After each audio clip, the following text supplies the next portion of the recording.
Good Tuesday, everyone. This is meteorologist Dave Snyder at the National Weather Service with Alaska statewide weather. A powerful area of low pressure across the southern Bering Sea and North Pacific sits at 937 millibars.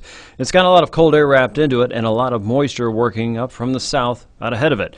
And as that works into southwestern Alaska, we'll see changing conditions over to winter weather, some areas of strong winds, and some areas with ice or freezing rain falling as it turns back and forth from rain to snow.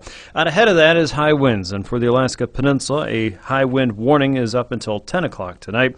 Those winds could gust in excess of 70 to 75 miles per hour. We're also talking about high winds across the eastern Alaska range, the Deltana and Tanana Flats region, as well as areas around Denali. Wind gusts there could reach over 70 miles per hour. But for most people across the southwest coast and into Norton Sound, the southern Seward Peninsula, as well as the lower and middle Yukon valleys, it will be snow and freezing rain for you.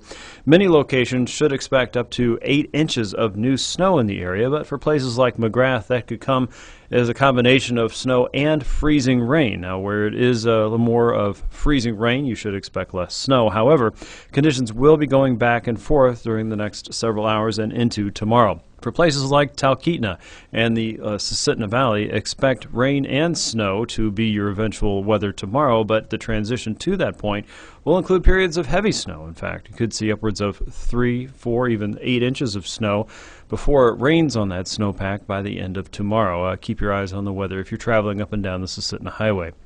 For areas around Fairbanks, watch for periods of freezing rain. It looks like a lot of wind moving over the higher terrain just to your south may keep temperatures warm. And if that's the case, any moisture that actually falls out of the sky could fall as freezing rain. So be careful and watch the weather in the middle Tanana Valley tomorrow. As we go into Thursday, winds will continue to blow from south to north across most of south central, and that could mean a rain and snow mix for areas around the Anchorage Bowl.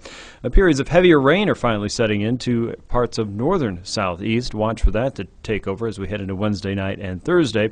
Snowfall will be limited to higher terrain in the region, with colder air descending through the Bering Strait. That could mean snow falling around St. Lawrence Island, rain changing to snow around parts of the Pribilofs, and more weather to come on the backside of this weather system late in the week. With Alaska statewide weather, this is